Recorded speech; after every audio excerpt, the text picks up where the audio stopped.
తామర పువ్వు ఒకటి నీటి మీద కనపడుతుంటే ఆ తామర పువ్వుకి ఆధారంగా ఉన్నటువంటి కాడ నీటి లోపలికి ఉంటే పైకి కనపడకుండా నీటిలో ఉన్న తామర కాడ పక్కకి ఒక చాప వచ్చి నిలబడి మళ్లీ ప్రయాణాన్ని మొదలుపెట్టే ముందు తన తోక ఇలా ఊపితే ఆ తోక కొట్టుకుని ఆ కాడ కదిలితే కాడ మీద ఉన్న తామర పువ్వు ఇలా కదిలితే ఎంత అందంగా కదులుతుందో అమ్మవారి కన్నలా కొట్టుకుందన్నారు.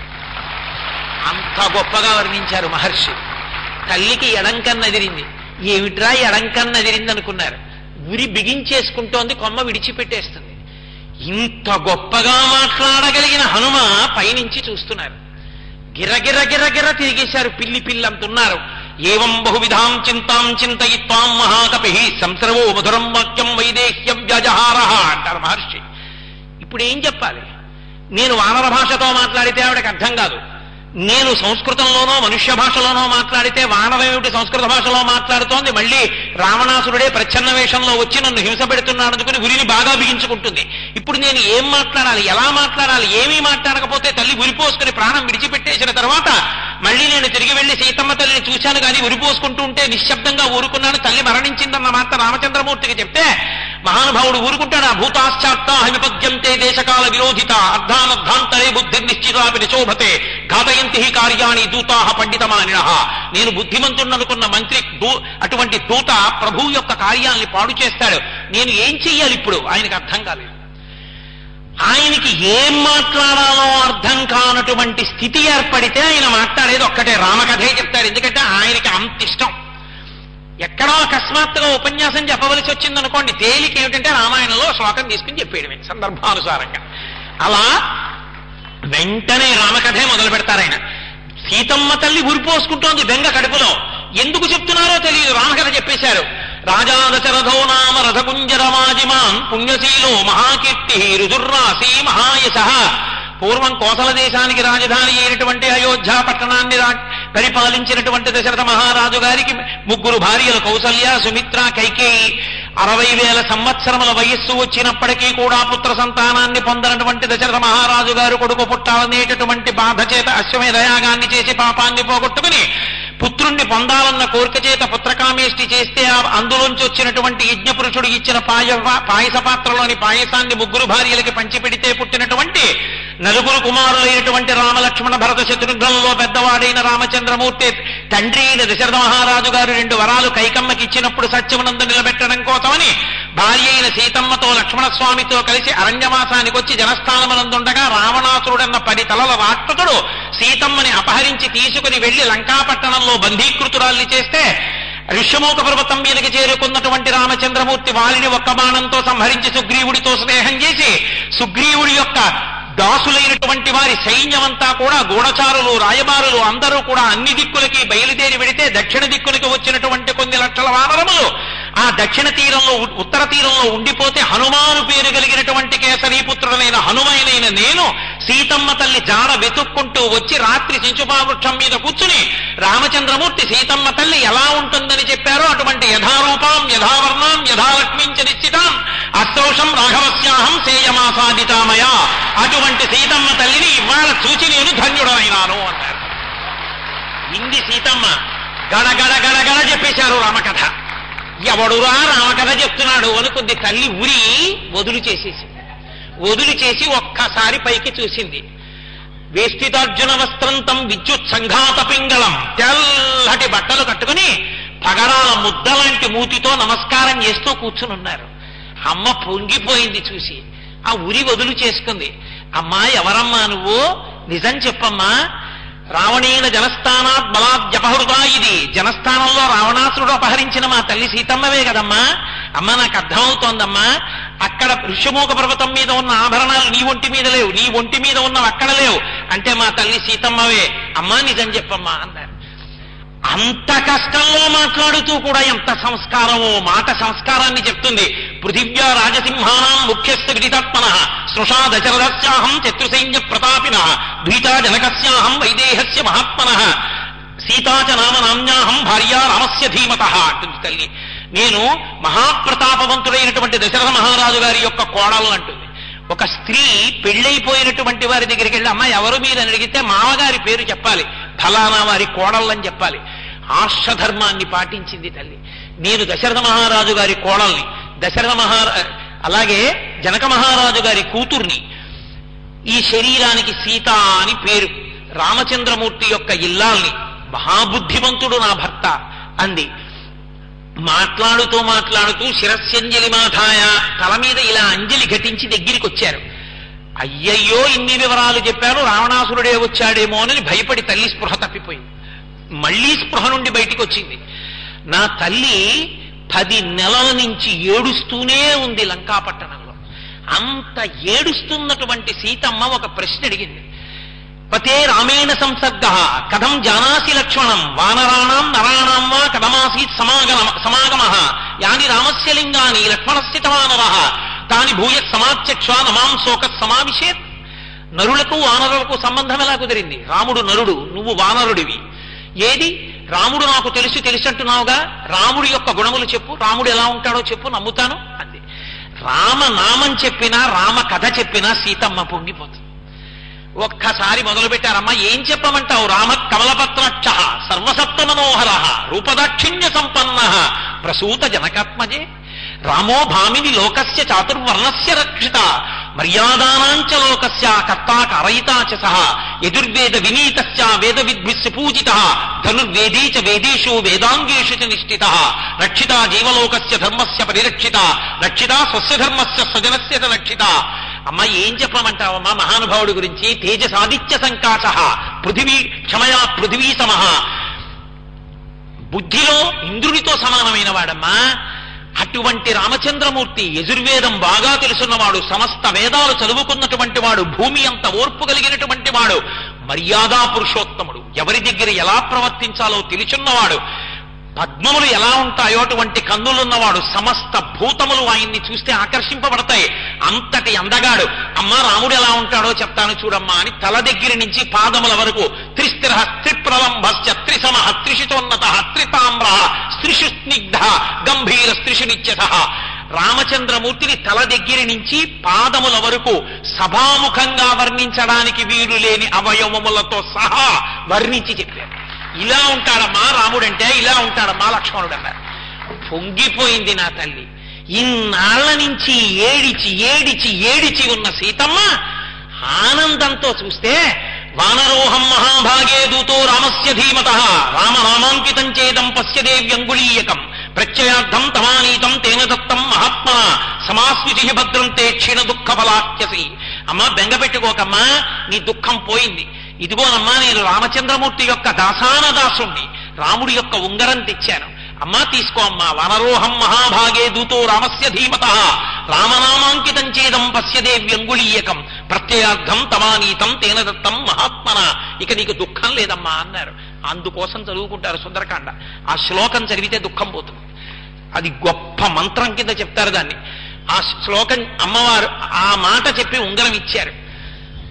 10 నెలల నుండి రావణాసురుడు అపహరించిన దాదిగా ఎన్నడూ చిరునవ్వు నవ్వని తల్లి, ఎన్నడూ ఏడవకుండా సంతోషంగా ఉండని తల్లి, కంటి నుండి భాష్మధారలు కారడం తప్ప ఆగనిటువంటి నా తల్లి సీతమ్మ 10 నెలల తర్వాత గృహీత్వా ప్రేక్షమాణాసా భర్తుక్కర విభూషణం భర్తార విభుసంప్రాప్త జానకీ ముదితాభవత్. ఆ ఉంగరాన్ని చేత్తో పట్టుకుని అకస్మాత్తుగా రామచంద్రమూర్తే వచ్చినంత సంతోషాన్ని పొందేస్తే ఆ ఎర్రబడినటువంటి సీతమ్మ తల్లి సంతోషంగా ఉన్న ముఖాన్ని వేళ్లతో ముట్టుకుని దుఃఖాన్ని తొడవకుండా సంతోషపడిన సీతమ్మ తల్లి ముఖాన్ని చూసిన ఏకైక మహావీరుడు మా స్వామి హనుమ ఒక్కరే. తన వాక్కుల చేత సీతమ్మని సంతోషపెట్టారు. అందుకే సుందరకాండ చిట్ట చివర చెప్తారు, తతోమయా వగ్భిదీన భాషిత శివాభిరిష్టాభిరభప్రసాదిత జగామ శాంతిం మమ మైథిలాత్మజ తవాపి శోకేన తథా విపీడిత అంటారు. రామ సీతమ్మకి ఏ దుఃఖం ఉన్నదో ఆ దుఃఖమంతా నా వాక్కుల చేత పోగొట్టాను. ఇప్పుడు సీతమ్మకి శోకం లేదు, అయినా ఏడుస్తోంది. ఎందుకు ఏడుస్తోందో తెలుసా? నువ్వు తన గురించి ఏడుస్తున్నావని ఏడుస్తోంది తప్ప ఆ తల్లికి ఇప్పుడు శోకం లేదు, బెంగ లేదు, భయం లేదు. ఆమెను ఊరడించానన్నారు. ఒక మనిషికి మాత్రమే వాక్కు ఉన్నది. ఆ వాక్కుల చేత ఎంత కష్టంలో ఉన్న వాళ్ళని ఊరడించచ్చు. సుందరకాండలో స్వామి హనుమ మాట్లాడిన మాటలు ఆయన అంత బాధపడుతున్న సీతమ్మని ఊరడింప చేసినటువంటి సన్నివేశమే దానికి గుర్తు. అంతటి మహాపురుషుడు సీతమ్మ తల్లిని ఓదార్చారు. మాట అంటే వ్యక్తిత్వాన్ని ఆవిష్కరిస్తుంది అని నేను మీతో అన్నాను. సీతమ్మంది, నాయనా అన్ని కోట్ల మంది వానరులు ఆవలి ఒడ్డున ఉండిపోయారు రాలేక, నువ్వు ఒక్కడి వచ్చావు, రేపు యుద్ధానికి వానరులందరూ వస్తారంటున్నావు, ఎంతమంది రాగలరు తండ్రి, నువ్వు ఒక్కడివే కదా వచ్చావు అంది. ఆయన అన్నారు అమ్మతోటి, అమ్మా మద్విశిష్టాశ్చ తుల్యాశ్చ సంతి తత్ర అనౌకస మత్త ప్రత్యవర కశ్చిన్నాస్తి సుగ్రీవ సన్నిధౌ. అమ్మా నీకు తెలియని రాజనీత, మహారాజులు తమ పట్టమహిషి దగ్గరికి ఎవరినైనా పంపించేటప్పుడు అందరిలోకి అధమమైనటువంటి బలం ఉన్నవాణ్ణి పంపిస్తారు.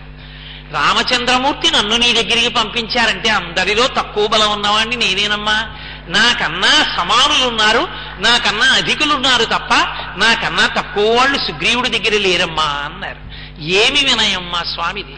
అందుకే ఎవరు హనుమ పాదములు పట్టుకుంటారో వాళ్ళకి వినయం వస్తుంది. అవినయమపనయ విష్ణోహో అంటారు శంకర భగవత్పాదులు షట్పదీ స్తోత్రం చేస్తూ. మొట్టమొదట కావలసింది వినయమే అంటారు. కాబట్టి అంతటి రాశీభూతమైనటువంటి వినయం. అంత బాధపడుతున్న సీతమ్మ లంకాదహనం చేసి వెనక్కి తిరిగి వచ్చినటువంటి హనుమని చూసి, నాయనా వెళ్ళిపోతాను వెళ్ళిపోతాను వెళ్ళిపోతానంటావేరా, ఎన్నాళ్ళైందిరా నాయనా రామకథ విని, ఈ లంకాపట్టణంలో రామకథ చెప్పేవాడు లేడురా, ఇన్నాళ్ళకొచ్చావురా తండ్రి, వెళ్ళిపోకురా, ఇంకొక్క రోజుండి రామకథ చెప్పరా అని బతిమాలింది. అమ్మా నేను వెళ్ళాలి కదమ్మా, వెళ్ళాలి, రామచంద్రమూర్తికి నీ క్షేమవార్త చెప్పాలి, వానరుల్ని ప్రోత్సహించాలి, అందరం కలిసి రావాలి, సముద్రాన్ని దాటాలి, రావణాది రాక్షసుల్ని సంహరించాలి, మళ్ళీ నీతో కలిపి రామచంద్రమూర్తికి పట్టాభిషేకం అవ్వాలి, నేను కృతకృత్యుడనవ్వాలి, వెళ్ళకపోతే ఎలాగమ్మా అన్నారు. మాటయే, మాట చేత ఓదార్చారు తల్లిని. రామాయణమంతా మాట వైభవమే, రామాయణమంతా వాగ్వైభవమే.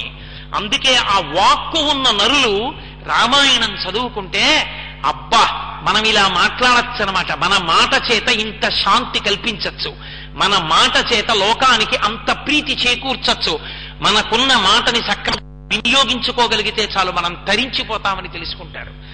అంత గొప్ప వాగ్వైభవాన్ని ఆవిష్కరించింది సీతమ్మ తల్లి. రావణాసురుడితో మాట్లాడుతూ కూడా అదే అంటుంది, ఇహ సంతో నవాసంతి సతోవా నానువర్తసే తథాహి విపరీతాతే బుద్ధిరాచారవర్జిత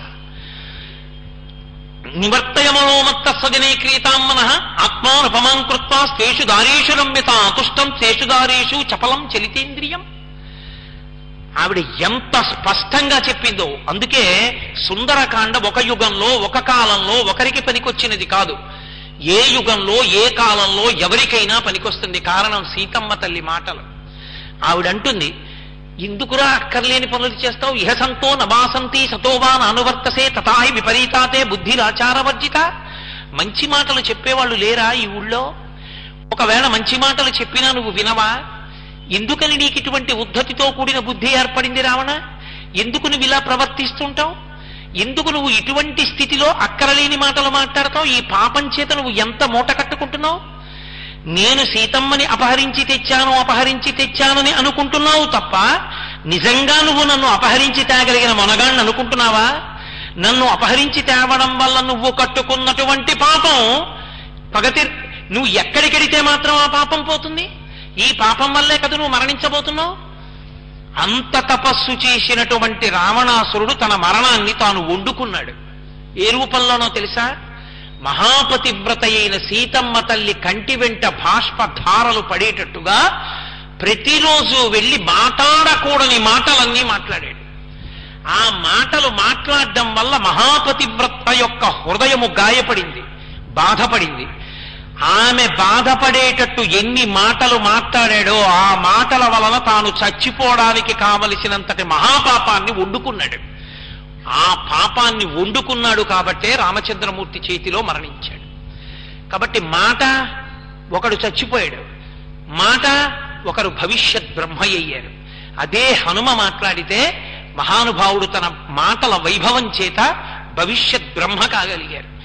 ఒక్క మాట ఎన్ని చోట్ల రామాయణాన్ని గతి తిప్పిందో. ఒకానొక సందర్భంలో రావణాసురుడు మాయారామచంద్రమూర్తిని సృష్టించాడు. విద్యుజ్జిహ్వుడు అని ఒక రాక్షసుడు వాణ్ణి పిలిచాడు. పిలిచి యుద్ధం ప్రారంభం అవబోతోంది. రాముడు వచ్చి తీర ప్రాంతంలో విడిది చేసి ఉన్నాడు. రాముడు యుద్ధం చెయ్యకుండా సీతమ్మని వశం చేసుకోవడానికి నేను ఒక ప్రణాళిక రచించాను, నువ్వు నాతో లోపలికి రా అన్నాడు. గదిలోకి తీసుకెళ్లి ముమ్మూర్తుల రాముడు ఎలా ఉంటాడో అటువంటి తల, రాముడి ధనస్సు ఎలా ఉంటుందో అటువంటి ధనస్సు తయారు చెయ్యి అన్నాడు. తన మాయాశక్తి చేత సృష్టించాడు విద్యుజిహ్వుడు. విద్యుజిహ్వుణ్ణి తీసుకుని వెళ్ళాడు. వెళ్ళి సీతమ్మ, వాడు సీతమ్మ అనడు, నేనంటానంతే. రాత్రి రామచంద్రమూర్తి అని నేనంటాను వాడంలో. రాముడు విడిది చేసి ఉండగా నా సైన్యాధిపతి అయినటువంటి ప్రహస్తుడు నిశ్శబ్దంగా ప్రవేశించి నిద్రపోతున్న రాముని యొక్క కుత్తుక కోసేశాడు. రాముడి శరీరం విడిచిపెట్టేశాడు. అదిగో ఆ తల తీసుకొచ్చాను చూడని అక్కడ పడేశాడు. అచ్చు రాముడి శిరస్సే. ఇదిగో చూడు రాముని యొక్క ధనస్సని బంగారు పొందులున్న ధనస్సు విసిరాడు. తల్లి ఏడ్చింది. యుద్ధకాండలో ఎంత ఏడ్చిందో. దీర్ఘాయుష్మంతుడివన్నారు రామా, ఏ నీ యొక్క శరీరాన్ని కౌగిలించుకుని పడుకున్నానో ఆ శరీరాన్ని మృగాలు పీక్కు తింటుంటాయి. నీ తల ఇక్కడ పడిపోయింది. నా దౌర్భాగ్యం ఇటువంటి స్థితిని చూడగలిగానని ఏడుస్తుంటే ఎవరో అకస్మాత్తుగా నీతో మాట్లాడడానికి వచ్చారని వచ్చిన దూత చెప్తే రావణుడు వెళ్ళిపోయాడు. రావణుడు వెళ్ళగానే ఆ శిరస్సు ధనస్సు అంతర్ధానమయ్యాయి. సరమ వచ్చి చెప్పింది. సరమ మహాధర్మాత్మురాలు. ఆమె వచ్చి చెప్పింది, అమ్మా ఊరడిల్లు, ఇది రావణుని మాయ. నీవు అలా వశురాలివవుతావని, భర్త ఎలాగో మరణించాడు దిక్కు లేదని రావణుడి పాన్పు చేరుతావని, ఒకసారి నువ్వు అలా చేరితే ఇక రాముడు వెనక్కి వెళ్ళిపోతాడని ప్రణాళిక రచించి రాముడి తల తెచ్చాడు. నమ్మకమ్మా, అది మాయాశిరస్సు. అందుకే వాడు వెళ్ళిపోగానే అదృశ్యం అయిపోయింది. నేను ఇప్పుడే వెళ్ళి కనుక్కొస్తాను, చూసొస్తానని వెళ్ళి చూసొచ్చి రాముడు సైన్యంతో విడిది చేసి ఉన్నాడు. యుద్ధం ప్రారంభం కాబోతోంది. నిర్భయంగా ఇక నుంచి నువ్వు సూర్యోపాసన చెయ్యి, సూర్య భగవానుడు రక్షిస్తాడని చెప్పింది. మండలాకారంగా గుర్రములను తిప్పుతూ ఆకాశంలో తిరుగుతూ ఉంటాడు, ఆయన కాపాడతాడు. ఆయన ఉపాసన చెయ్యమని చెప్పింది. సరమ మాటల చేత సీతమ్మ ఉపశాంతి పొందింది. లేకపోతే అసలు రామాయణం ఏమైపోను. అలాగే ఇంకొక సందర్భంలో ఇంద్రజిత్తు నాగాస్త్రముల చేత బంధించాడు రామలక్ష్మణుల్ని. రాముడు యుద్ధం చేయలేక ధనస్సు పక్కన పారేసి నేల మీద పడిపోయాడు. పడిపోతే ఈ వేలి చివర్ల దగ్గర నుంచి, ఈ వేలి చివరి నుంచి మధ్యలో ఆయన శరీరం అంతట్లో అంగుళం వ్యవధానం లేకుండా కొట్టాడు బాణాలు. ఒళ్ళంతా బాణ పంజరమే. రామలక్ష్మణులు ఇద్దరినీ కొట్టేస్తే పూచిన మోదుగ చెట్టులా నెత్తురు ఓడిపోతూ పడిపోయారు. వెళ్ళి చెప్పాడు మేఘనాథుడు, మేఘములలో ఉంటాడు, కనపడకుండా యుద్ధం చేసే వానర సైన్యాన్నంతటినీ పడగొట్టేశాడు. ఇంటికెళ్ళి తండ్రికి చెప్పాడు, నాన్న రామలక్ష్మణులు పడిపోయారు, నువ్వు బెంగ పెట్టుకోకన్నాడు. విజయవార్త ప్రకటించండి, చాటింపు వేయించండి అని. మరణించిన రాముణ్ణి చూస్తే సీత నాకు వశురాలవుతుంది, భర్తకి తెలుస్తుందన్న భయం ఇంక లేదుగా అన్నాడు. అది వాడి రాక్షసత్వం. ఆమె పాతివ్రత్యాన్ని తెలుసుకోలేకపోయాడు. పుష్పక విమానం ఎక్కించి యుద్ధభూమికి తీసుకెళ్ళండి అన్నాడు. త్రిజట ఆవిడ్ని పుష్పక విమానం ఎక్కించి పైకి తీసుకెళ్ళింది. రాక్షసత్వం అన్న మాటకి పరాకాష్ట కిందకి దింపలేదు, పైనే ఉంది. చూసింది సీతమ్మ, కింద పడిపోయి ఉన్నారు రామలక్ష్మణులు. అయ్య బాబోయ్, నేను నా నోటితో అసలు చెప్పలేను. సంపూర్ణ రామాయణం చెప్పే రోజుల్లో ఆ సర్గలు చెప్పడానికి మనసు రాయి చేసుకుని చెప్పవలసి వచ్చేది. ఎంత బాధపడుతూ చెప్పవలసి వచ్చేదో. నిజంగా సర్గలు చెప్తుంటే, సర్గలు చదువుతుంటే కరకు హృదయం వాడికి కూడా కన్నీళ్ళు వస్తాయి. అంత ఏడిచింది నా తల్లి. అంత ఏడిస్తే అప్పుడు త్రిజట చెప్పింది, ఎందుకమ్మా భయపడతావు, ఎందుకమ్మా బాధపడతావు, ఇది రావణ ప్రణాళిక. నేను నిజం చెప్పనా, నిజంగా యుద్ధంలో అవతలి పక్షానికి నాయకత్వం వహిస్తున్న రామలక్ష్మణులు శరీరం విడిచిపెడితే వీరులు చుట్టూ అలా నిలబడరు. ఈ పాటికే యుద్ధభూమిని విడిచిపెట్టి పారిపోతారు. ముఖాలలో కాంతి ఉండదు. వాళ్ళు అస్త్రముల చేత బంధింపబడ్డారు, నేలపడ్డారు. మళ్ళీ తొందరలోనే వినిర్ముక్తులవుతారు, తేజోవంతులవుతారు. బెంగ పెట్టుకోకు. నీకు ఇంకొక ప్రబల సాక్ష్యం చెప్పనా, నిజంగా రామచంద్రమూర్తి శరీరాన్ని విడిచిపెట్టేసి ఉంటే వైధవ్యం కలుగుతుంది కనుక అటువంటి స్త్రీని పుష్పక విమానం ఎక్కించుకోదు. పుష్పకం పైకి లేవదు. అమంగళకరమైన స్త్రీ పుష్పకం ఎక్కితే విమానం లేవదు. కాబట్టమ్మా, ఇదంతు విమానం పుష్పకం. ఈ పుష్పక విమానం ఉందే, అది తల్లి అమంగళకరమైన స్త్రీలను ఎక్కించుకోదు. రాముడు బ్రతికున్నాడు, నన్ను నమ్మని చెప్పింది. త్రిజట చెప్పిన మాటల చేత ఊరడిల్లింది సీతమ్మ. లేకపోతే నిజంగా ఏం జరిగుండును? అటువైపు నుంచి ఇటువైపుకి పని జరగట్లేదని ఇంద్రజిత్తుతో మాయాసీతని సృష్టించి తీసుకెళ్ళాడు. ఆ పైన విమానంలో తీసుకెళ్లి కింద రాముడు, లక్ష్మణుడు, హనుమ అందరూ చూస్తుండగా, ఈ సీత కోసమే కదా నువ్వు ఇంతమంది రాక్షస వీరుల్ని చంపావు, ఈ సీత మాకు దక్కనప్పుడు నీకు దక్కకూడదని అందరూ చూస్తుండగా సీతమ్మ తల్లి యొక్క కంఠాన్ని నరికాడు. నిజమైన సీతమ్మ కాదు, మాయా సీత. నరికితే రామచంద్రమూర్తి అంతటి వాడు మోసపోయాడు, మూర్ఛపోయాడు నేల మీద. లక్ష్మణస్వామి పడిపోయారు. ఆశ్చర్యం, హనుమ కూడా నమ్మారు. విభీషణుడు వచ్చి చెప్పాడు, పచ్చి అబద్ధం.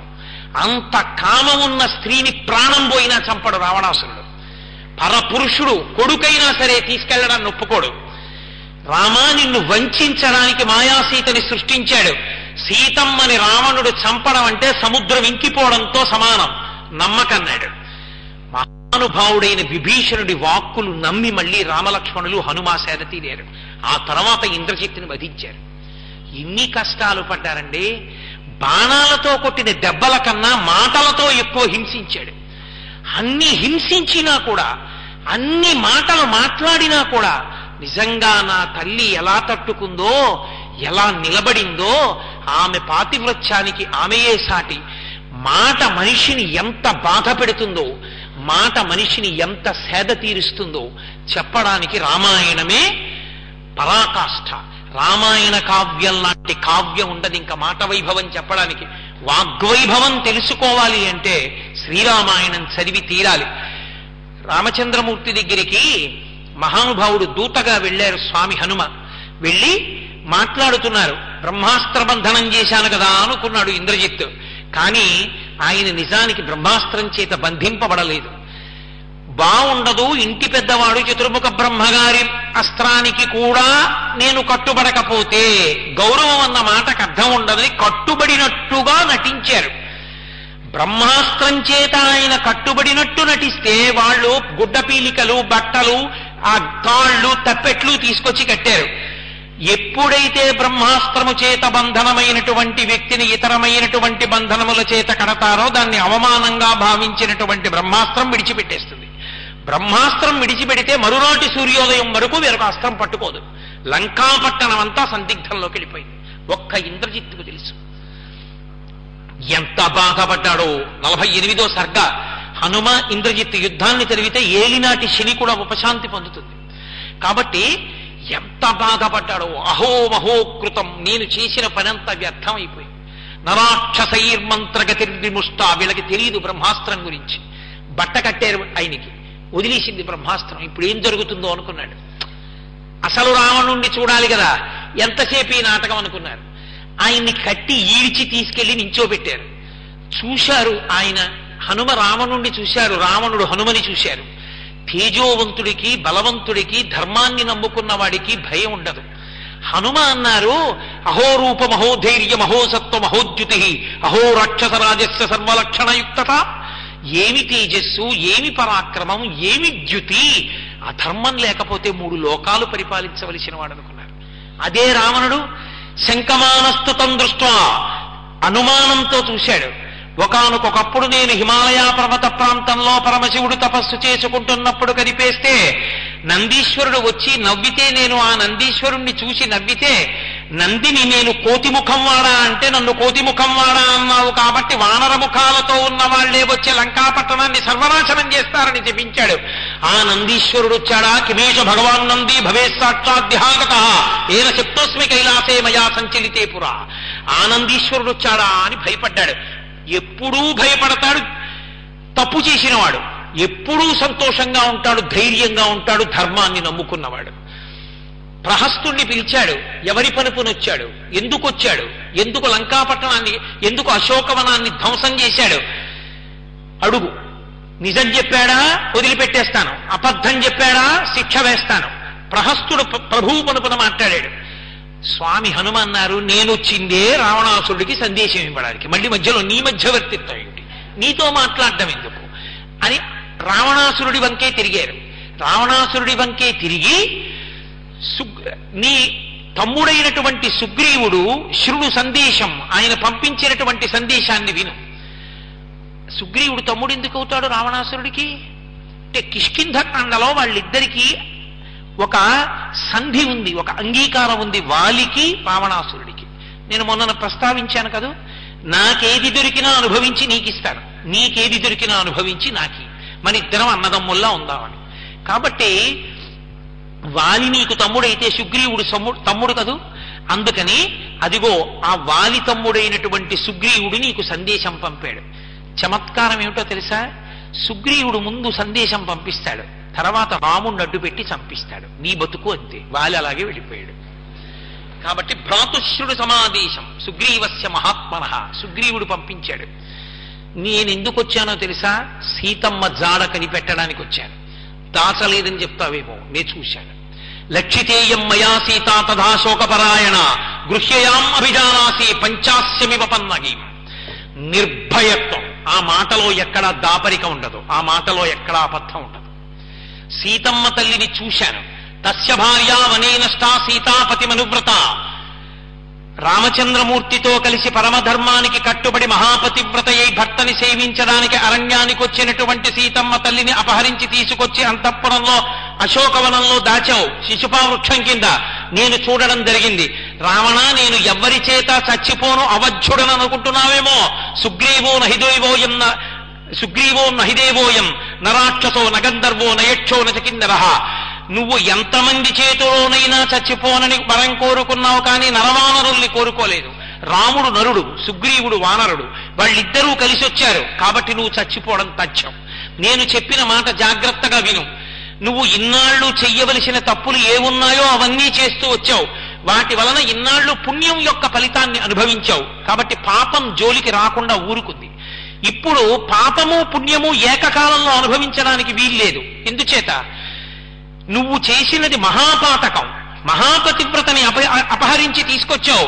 కాబట్టి మూలఘాతి శరీరం ఉండదు, నీ శరీరం పడిపోతుంది. నీ శరీరం పడిపోకుండా ఉండాలంటే ప్రాయశ్చిత్తం ఒకటే. తదేవ ఫలమన్వేతి ధర్మస్య ధర్మనాశన ప్రాప్తం ధర్మఫలం తావద్భవతా నత్ర సంశయ. నువ్వు బ్రతకాలనుకుంటే ఒక్కటే మార్గం. సీతమ్మ తల్లిని తీసుకుని వెళ్లి రామచంద్రమూర్తికి సమర్పించి నమస్కరించి క్షమార్పణ చెప్పి కృతకృత్యుడివిక. రాముడు నీ జోలికి రాడు. ఎవరు శరణాగతి చేసినా, ఎంత దుర్మార్గుడైనా క్షమిస్తాడు. అంతటి ఉదార హృదయుడు. సీతమ్మని సమర్పించి బ్రతికిపో. కాదు రాముడికి ఎదురు తిరిగి నిలబడతానంటావా? నిజం చెప్తున్నాను రావణ, నేను ఏదో మామూలుగా మాట్లాడాను అనుకుంటున్నావేమో. రామచంద్రమూర్తే వచ్చి కోదండాన్ని పట్టుకుని యుద్ధ భూమిలో నిలబడిన నాడు బ్రహ్మా స్వయంభూశ్చతురాననోవా రుద్రో స్త్రినేస్త్ర త్రిపురాంతకోవా ఇంద్రో మహేంద్రో సురనాయకోవా త్రాతుం నశక్త ఇది రామవధ్యం. పరమశివుడు కాని, ఇంద్రుడు కాని, లేదా సాక్షాత్తు శ్రీ మహావిష్ణువే కాని ఆయన చంపుతానన్నవాణ్ణి రక్షిస్తానన్నవాడు లోకంలో లేడు. చంపి తీరుతాడు. రాముని యొక్క అవక్ర పరాక్రమం అటువంటిది. ఆయన ముందు నిలబడగలిగిన వాడు లేడు. రాముడు కోదండంలోకి బాణం సంధించాడా? నీ ఒక్క లంకాపట్టణం కాదు, 33 కోట్ల మంది దేవతల యొక్క సంఘములను చీల్చి చెండాడతాడు. అంతటి రౌద్రమూర్తి. ఆయనకి కోపం వస్తే ఆయన జోలికి వెళ్ళకు, నా మాట విను, సీతమ్మని సమర్పించు రాముడికి. ఎంత గొప్ప సందేశం అండి! హనుమ రావణాసురుడితో మాట్లాడడంలో అసలు ఆయన వాగ్వైభవం, ఆయన ధైర్యం, ఆయన జ్యుతి కనపడతాయి. పొంగిపోయాడు. నిన్న చెప్పాను కదూ, భాస్కరుడైతే ఎటువంటి పద్యరచన చేశాడు. మండిత విస్ఫులింగ విషమ జ్వలితానల కీలలు వబ్జ గర్భాండము నిండ రామ వసుధాదిపుడేశడు వజ్ర సాధన ఖండిత పంక్తి కంట కనకంఠ పురాంతక శైలచాలనొద్దండ బల ప్రచండ విఖండన చండకాండముల్. రామచంద్రమూర్తి చేతిలో కోదండాన్ని పట్టుకుని బాణములను విడిచిపెట్టడం మొదలు పెడితే ఆకాశంలో మంటలు మండుతూ వచ్చి పడిపోతుంటే ఆనాడు నిన్ను ఆదుకునేవాడు ఒక్కడుండడు. రావణ, ఏమనుకుంటున్నావు? రాముడంటే ఎవరో తెలుసా? చరణాగ్రమున నీ భుజాదర్పవలచిన ధూర్జటి విలు నీల త్రుంచి వైచే వాలపాశంబున పడి నిన్ను కట్టిన వాలినొక్కమ్మున కూలవైచే అని నిన్ను జరగొన్న యర్జును పురిగొన్న పరశురాముని యాది భంగపరచే కడిమి యొక్కట ఖరదూషణాదుల 14 వేవుర బారిసమరే మహాధనుర్ధనులకిగ్గాచరించి హరిహర బ్రహ్మ శక్రాదులైన అతని భయత నిర్ఘాత సంఘాత పాత శాత బాణ ఘాత హతులుగాక బ్రతుకగలరే. ఏమనుకుంటున్నావు? ఒకానొక నాడు నువ్వు కైలాస పర్వతం మీద పార్వతీ పరమేశ్వరుడు నీకు దర్శనమివ్వలేదని కోపం వచ్చి నీ చేతులన్నీ దాని కింద పెట్టి కైలాస పర్వతాన్ని కదపడానికి ప్రయత్నిస్తే పరమశివుడికి కోపం వచ్చి తన కాలి బొటన వేలుతో నొక్కాడు పర్వతాన్ని. నీ చేతులు దాని కింద ఉండిపోతే అప్పుడు పరమేశ్వరుణ్ణి సామవేదంతో కీర్తిస్తే ఆయన అనుగ్రహించి వేలు తీస్తే పైకొచ్చావు. అటువంటి శివధనస్సుని భంగం చేసిన వాడు రామచంద్రమూర్తి. చరణాగ్రమున నీ భుజాదర్పమడచిన ధూర్జటి విలులీల త్రుంచి వైచి వాలపాశంబున పడి నిన్ను కట్టిన వాలినొక్కమ్మున కులవేసి. 4 సముద్రాల దగ్గర అర్ఘ్యమిచ్చే అలవాటున్న వాలి సముద్రం దగ్గరికి వెళ్ళి అర్ఘ్యమిస్తుంటే ఆ వాలి బలం తెలియక ఇబ్బంది పెడదామని వెనక నుంచి వెళ్ళి ఏదో ఆయన్ని బాధ పెట్టబోయావు. ఎవడు ఈ 10 తలల పురుగు ఇంటికి వెళ్ళిన తర్వాత వీడి సంగతి చూద్దామని తోకతో చుట్టి సముద్రంలో నిన్ను ముంచి అర్ఘ్యం ఇచ్చేవాడు. నువ్వు ప్రాణం కోసం గిలగిలలాడుతుంటే పైకెత్తి మళ్ళీ పట్టుకెడుతుండేవాడు. 4 సముద్రాల్లో ముంచి తిప్పి తీసుకెళ్లి ఇంటికి వెళ్ళి భార్య ఇచ్చిన పాలు తాగుతూ తోక జొలిపించి నిన్ను కింద పారేసి ఎవడరా పురుగా నువ్వు అని అడిగాడు. నిన్ను అంత తిప్పిన వాలిని ఒక్క బాణంతో కొట్టినవాడు రామచంద్రమూర్తి. వాలినొక్కమ్మున కూలవేసి అని నిన్ను జరగొన్న అర్జును పురిగొన్న పరశురాముని ఆజి భంగపరచే. ఒకానొక నాడు కార్తవీర్యార్జునుడు ఆ నదీ ప్రవాహానికి కింద తన భార్యలతో క్రీడిస్తుంటే నదికి ఎగువ భాగంలో నువ్వు సైకతి లింగాన్ని పెట్టి పూజ చేస్తున్నావు. ఆయన భార్యలు అడిగారు నదీ ప్రవాహాన్ని అడ్డమని. 1000 చేతులతో కార్తవీర్యార్జునుడు నదీ ప్రవాహాన్ని అడ్డుకుంటే నదీ ప్రవాహం పైకెళ్ళి సైకతి లింగాన్ని కదిపింది. నీకు కోపం వచ్చి ఆ కార్తవీర్యార్జునుడితో యుద్ధానికి వెడితే తీసుకెళ్లి కారాగారంలో పారేశాడు. కారాగారంలో పారేస్తే అప్పుడు చతుర్ముఖ బ్రహ్మగారు మీ తాతగారు పులస్య బ్రహ్మగారు వచ్చి బతిమాలి నిన్ను విడిపించారు. అటువంటి 1000 చేతులున్న కార్తవీర్యార్జునుణ్ణి చంపినవాడు పరశురాముడు. ఆ పరశురాముణ్ణి ఓడించి విష్ణుచాపం అందుకున్నవాడు రామచంద్రమూర్తి. ఏమనుకుంటున్నావు? కాబట్టి పరశురాముని యాజి భంగవరచే కడిమియ్య యొక్కట కరదూషణాదుల 14,000 బారి సమరే. 14,000 మంది రాక్షసుల్ని ఒక్కడే చంపేశాడు రామచంద్రమూర్తి. అంతటి మహావీరుడు. ఆయన జోలికి ఎడదాం అనుకుంటున్నావురా నువ్వు? ఆయన ముందు బతకగలవా? ఏమనుకుంటున్నావు? ఆయన వరకెందుకు? ఆయన వరకు అక్కర్లేదు. నిజంగా రాముడే కోదండం పట్టుకుంటే అతని భయత నిర్ఘాత సంఘాత పాత శాత బాణ ఘాత హతులుగాక బ్రతుకగలరే. తురగచందన మత్తవారణ భటస్తోమంబుతో కూడ నీపురి భస్మంబుగ కాల్చి సైనిక సుహృత్పుత్రాన్ని జశ్రేణి నెత్తురు క్రక్కం పడగృద్ది చంపి మరి మృత్యుక్రూరతం పట్టి నీ శిరముల్ త్రుంపగ నేనే చాలు జయశ్రీ లబ్ధి వర్తి. ఏమనుకుంటున్నావు? నీ సైన్యాన్నంతటినీ చంపేసి పిడిగుద్దులతో నీ 10 తలలు గిల్లేస్తాను రావణ. నేను చాలు రాముడి వరకెందుకు? నా ప్రభువు చెయ్యవలసిన పని నేను చెయ్యకూడదని వదిలిపెడుతున్నాను అన్నాడు. ఎక్కడ లేని కోపం వచ్చింది. ఏమనుకుంటున్నావురా సీతమ్మ అంటే? నువ్వు అనుభవించే సామాన్య స్త్రీ అనుకుంటున్నావా? నీకంఠర్పిత కాలపాశము శిరో నిర్ఘాత పాతంబు లంకౌక సంచయ కాళరాత్రి గళభద్రోదగ్ర కాళాహి కన్యాకారాగత మృత్యున్ జనక కన్యన్వేగ నొప్పించి లోకైకత్రాణుని రామునింకనుము నీకా బుద్ధి కాకుండినన్ సీతారాముల కోపానల శిఖలు కలయబేర్చుతు లంకా భూత వ్రాతము భస్మీభూతముగా చేయుననిడు పొడమి కింకన్. ఏమనుకుంటున్నావు? సీతమ్మ తల్లంటే నీ తల మీద పడ్డ పిడుగు, నువ్వు తాగుతున్న విషంతో కూడిన పాలు, నీ కంఠాన్ని చుట్టుకున్న పాము నీ మృత్యువుకి కారణం, లంక కాలిపోవడానికి హేతువు. ఇప్పటికైనా తెలుసుకుని రామచంద్రమూర్తికి సమర్పించరా మూర్ఖుడా? ఎక్కడ లేని ఆగ్రహం వచ్చింది నా సభకొచ్చి అశోకవనాన్ని పాడు చేసి సీతమ్మతో మాట్లాడి ఇన్ని మాటలు అంటాడా? చంపేసేయండి అన్నాడు. విభీషణుడు లేచి అన్నయ్య సాధుర్వా యదివా సాధు పరైరేష సమర్పిత బ్రవన్ పరార్థం పరమాన్న దూతో వదవర్హసి. ఇన్ని చదువుకున్న నువ్వే దూతని చంపేయమంటే ఇంకా చదువుకోవడం అనవసరం అన్నయ్య. ధర్మం ఒకటి ఉంది కదూ. దూతకి అంగవైకల్యం చేయించచ్చు, కాల్చిన ముద్రలు వేయవచ్చు తప్ప అలా చంపేయడమే దోషం అన్నయ్య అన్నాడు మాట. అందుకే లంక కాల్చినప్పుడు విభీషణుడు ఇంటి జోలికి వెళ్ళలేదు హనుమ, ధర్మాత్ముడు కనుక. సరే నిప్పు పెట్టారు, లంకంతా కాలిపోయింది. మాట ఇంత హనుమ లంకని చూశారు, సముద్రం దగ్గరికి వెళ్ళి లంకంతా కాలిపోతోంది. అయ్యయ్యయ్యో క్రుద్ధ పాపం న కుర్యాత్కః క్రుద్ధో హన్యాత్ గురూనపి క్రుద్ధ పరుషయా వాచా నరం సాధు నధిక్షిపేత్ యథోరగస్పతం జీర్ణాం సవై పురుషముచ్యతే. ఎంత తప్పు చేశాను, కోపానికి వశుణ్ణైపోయాను, లంక కాలిపోయింది, మా అమ్మ కూడా కాలిపోయి ఉంటుంది అనుకున్నారు. చారణులు వాళ్ళు ఆకాశ మార్గంలో వెళ్ళిపోతూ ఏమీ అద్భుతం, హనుమ లంకాపట్టణాన్ని కాల్చేశారు, లంకంతా కాలిపోయింది, సీతమ్మ తల్లి అలాగే ఉందన్నారు. అప్పుడు అనుకున్నారు, అథవా చారు సర్వాంగి, ఆ తల్లిని నేను రక్షించడమా? ననశిష్యతి కళ్యాణి అగ్నిరగ్నౌ ప్రవర్తతే.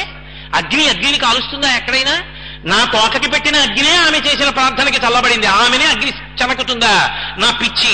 ఒక్క దూకారు, మళ్ళీ సీతమ్మ దగ్గరికి వెళ్ళారు. అమ్మా నమస్కారం, అమ్మా లంక కాల్చేశాను, బయలుదేరుతున్నాను అన్నారు.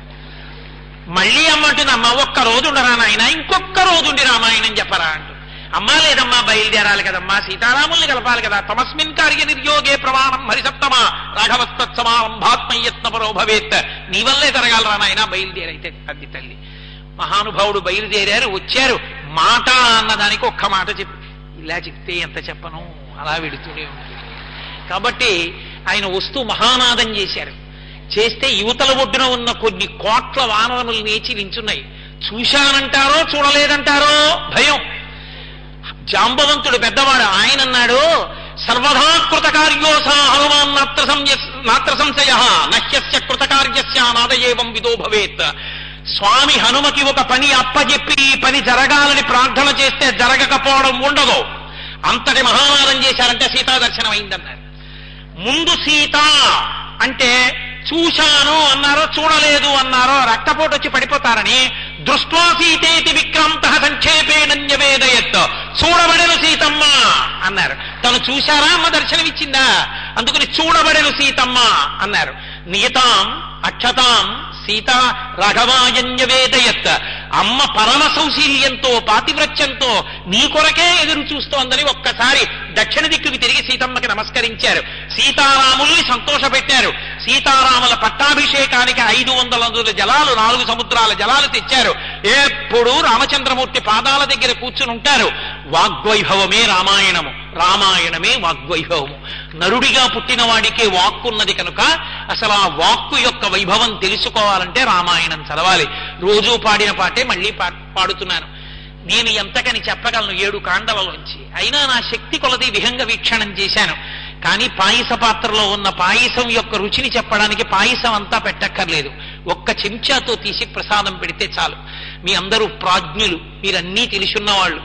ఏమీ తెలియని వాళ్ళల్లా మనం వింటే తప్ప పాపం వాడు చెప్పుకోలేడు, ధైర్యంగానని విన్నారు తప్ప తెలియని వాళ్ళు కారు. ఈ 6 రోజుల పాటు నేను శ్రీరామాయణము మానవీయ సంబంధములు అని మాట్లాడుతూ మానవునికి ఉన్న ప్రధానమైనటువంటి ఉపకరణము వాక్కు, వాక్కు వలన అన్ని సంబంధములను సంస్కరించుకుని చక్కగా నిర్వహించుకోవలసి ఉంటుంది. కాబట్టి వాగ్వైభవంతో పూర్తి చేశాను. అసలు నేను మాట్లాడింది వాక్యే కనుక ఆ వాగ్వైభవంతోటే పూర్తి చేశాను. కనుక ఈ 6 రోజులు ఈ ఉపన్యాసాలకి అత్యంత భక్తి శ్రద్ధలతో వచ్చి కనీసం ఇక్కడ కూర్చోడానికి చోటు కూడా లేకపోతే అంత ఇరుక్కుని మీ అందరూ ఆ మెట్ల మీద కూడా అలా కూర్చుని ఈ కిందంతా కూర్చుని శ్రీరామాయణాన్ని విన్నారు అంటే ఈ జాతిలో ఇంకా రామభక్తి, ధర్మం మీద అనురక్తి, ఆర్షధర్మం మీద ఎంత విశ్వాసము నిలబడి ఉన్నాయో నాకు అర్థమవుతోంది. చాలు, మిమ్మల్ని అందరినీ రామాయణం మీద అనురక్తితో ఉన్న మిమ్మల్ని అందరినీ చూసి 8 గంటల పాటు రామ పట్టాభిషేకం కళ్యాణం జరుగుతుంటే ఒకరి తొడ మీద ఒకరి తొడ వేసుకుని కూర్చున్న, కదలకుండా ఇరుక్కుపోయి నేను విన్నది ఎంతవరకు నిజమో నాకు తెలియదు. ఈ విశాఖపట్నంలో అంతకన్నా పెద్ద స్టేడియం లేదుట. అంత పెద్ద స్టేడియము, అంత పట్టణంత జనంతో రామ కళ్యాణం, రామ పట్టాభిషేకం జరిగాయంటే బహుశా చైత్రమాస శుక్లపక్ష నవమి నాడు భద్రాచలంలో జరిగేటటువంటి కళ్యాణపు రికార్డుని కూడా మీ విశాఖపట్నం బదలగొట్టింది. అంత గొప్పగా మీ అందరూ ఆ పట్టాభిషేకాన్ని, కళ్యాణాన్ని చూశారు. మనం రామభక్తిలో ఓలలాడిపోయాం. ఎక్కడ చూసినా రామో రామో రామః. రాత్రి పడుకున్న రాముడే, లేచినా రాముడే. అంత సంతోషంగా మీ అందరితో కలిపి నేను ఇన్ని రోజులు గడిపాను. మళ్ళీ పరమేశ్వరుడు అనుగ్రహించిన నాడు, శాసించిన నాడు తిరిగి కలుసుకుందాం. మీ అందరూ నా ఉపన్యాసాల్ని ఇంత భక్తి శ్రద్ధలతో విన్నందుకు మీ అందరికీ నా పరిపూర్ణమైనటువంటి హృదయపూర్వకమైనటువంటి అభినందనలను ఆవిష్కరిస్తూ, మంగళాశాసన పరై మదాచార్య పురోగమై సర్వైశ్చ పూర్వైరాచార్యై సత్కృతాయాస్తు మంగళం. మంగళం కోసలేంద్రాయ మహనీయ గుణాత్మనే చక్రవర్తి తనూజాయ సర్వభౌమాయ మంగళం.